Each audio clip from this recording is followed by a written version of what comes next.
Let me try some. So just Oh, go that's for it. awesome. Hi, I'm Brian Mendez. I'm here with Wavezine. First of all, let me thank everyone, each and every one of you for supporting us all along the way. It's been a gnarly first year.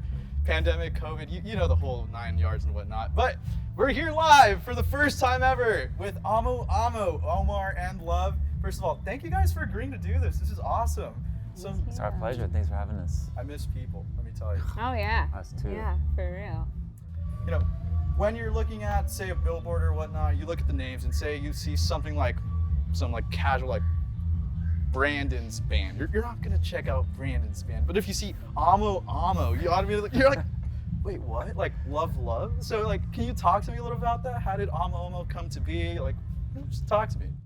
Well, the name used to be the Mother Tongues, and it was Omar's band, and then I infiltrated about 3 or 4 months before the first record was made, and then when we were making the record in Fox and Canyon near Santa Barbara, we realized we needed to have a new band name, and because there was kind of a new lineup now, me being the new guy, we wrote down all these different band names on a sheet of paper in the kitchen while we were making our very first record ever, and Amo Amo was one of them on there, so we decided Amo Amo was something cool. Also, it puts us on the top of the alphabetical list. Yeah, that's right. So that's important. You want to Yeah.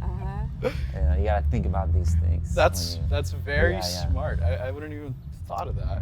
We But- should have had double A-A-M-O, You know. A-A-M-O. Yeah. Next time we have to change our name, we'll do that. Next time for sure. So you were mentioning during the process of writing the album, you had to change the name from Omar's band, I believe you said. It was called. It's called Omar's band. Nobody It cares. was called Dave's band. No, it was Dave's band. Oh my bad. It's called It was Dave called Velasco. the Mother Tongues. The Mother Oh. Tongues. The Mother Tongue. So basically, we had been playing some shows as that group, and Love joined our group, and then we made this record, and we realized it was really sort of the birth of a whole new thing, and it deserved a fresh name. Yeah. So Fresh I think- name I for a think- fresh album. Yeah, I think we're all happy that happened. Hell yeah. Yeah. So like, how would you say the overall just songwriting, just process of creating your EPs or album, just overall, how would you say it was? Because I sort of read online that you got some help from Jim James and whatnot, but I'm curious just how did the story just go about? Our writing process is different, like every record.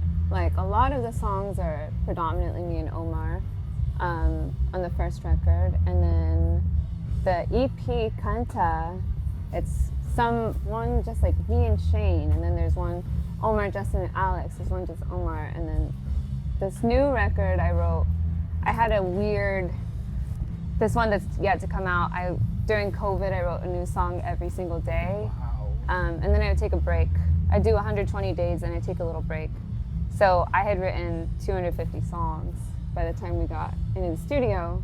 And so the reason I wanted to join the band is they were like my favorite band in LA, and I used to just go and dance. So they're amazing musicians, and I just vibe out to their stuff. And then for this particular record, that's the newer one, I just looked at all of the songs I had written, like the titles, and just kind of sang it on As top of we what were they were improvising, doing. Yeah.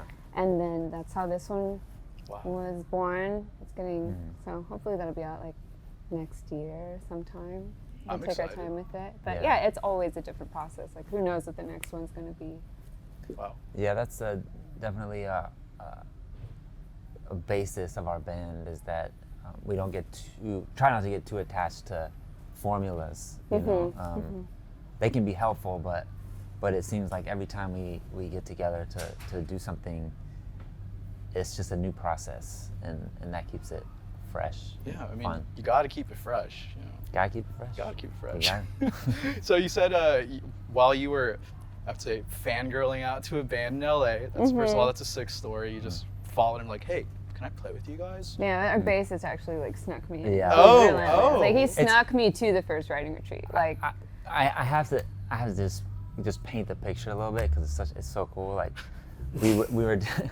we had these couple of days at a studio with Jim, our buddy Jim, and just to kind of test the waters. We didn't really have a game plan necessarily, but we were just gonna get in and see what happened. And it was the four of us, and then, like Love was saying, the bass player Shane, unbeknownst to all of us, invited Love to come. Invited. Just you know, like didn't tell anyone. Yeah. But Love showed up just with this like lion It was like a face, white tiger head white backpack tiger, that and was a like this python, big. a blonde And a baby python, snake. like wrapped around her neck, and we were just kind of like, What the hell? like, you wanna hop on this train? Like, let's do this. I mean, when you have Yeah. a white python on you, you kind of have to give them a chance, I would think.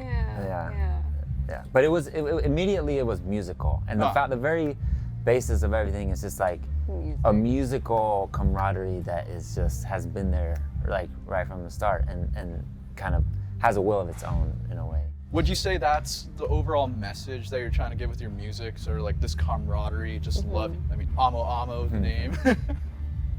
Would you say that's the case? Yeah, I would say that when we were first doing the record, we did a little bit of writing retreats. It was like 3 or 4 months after that initial meeting with them in the studio. We went and did a writing retreat, and we are all session musicians, so we all play in other people's bands. Like I'll sing in other people's bands or play guitar, like doing backup. And we've just noticed, like, sometimes the scene can be really dark, or it can be really weird, or it's like, it's about being cool. It's like, I walk around with an alpaca stuffed animal, you know? We just like wanted to have a place where we could have fun, because when you're a professional musician, you're constantly like, you're learning other people's music, you're around other people's friends, like you're just kind of there, but it's a blessing and it's amazing. It's fun. We've worked with amazing people, but we were just like, we want this music to be all of the beautiful wishes we have for the world, for ourselves. We want to put this in this music and in our group, and that be the focus, is like this dream, this wish to That's make beautiful. Music that's fun, that people like to dance to. Yeah. I mean, I love music that I can dance to. Yeah, that's a Very important. essential, like Very important. Yeah, for us, it's like getting to move and like going to a show and get boogieing. It's like it's fun, fun. Yeah, Have fun. I mean, without a doubt. Operative word. So, lastly, because we do have to wrap this up, what is your message to the kids? To the kids. You wanna go? You're the dad. Oh, I don't know. I don't have kids.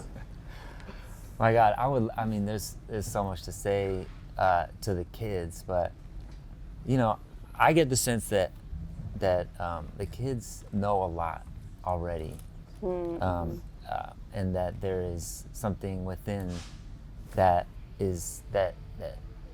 we can tap into, and we can listen when people say, like, listen to your gut, listen to your heart. That's more than just a platitude. That's like a real thing that has helped me a lot and helped all of us and guided us a lot. And just in a world that can be really confusing, full of so many choices, like, oh, you can do anything, like, what the hell does that even mean? Like, like taking time to like just slow down a second and like go inward, ask yourself, ask your gut, and I don't think that can fail you. You know, that's I agree, that's where it's at. 100%. Yeah, so that would be my thing. I say my one advice would be a late bloomer.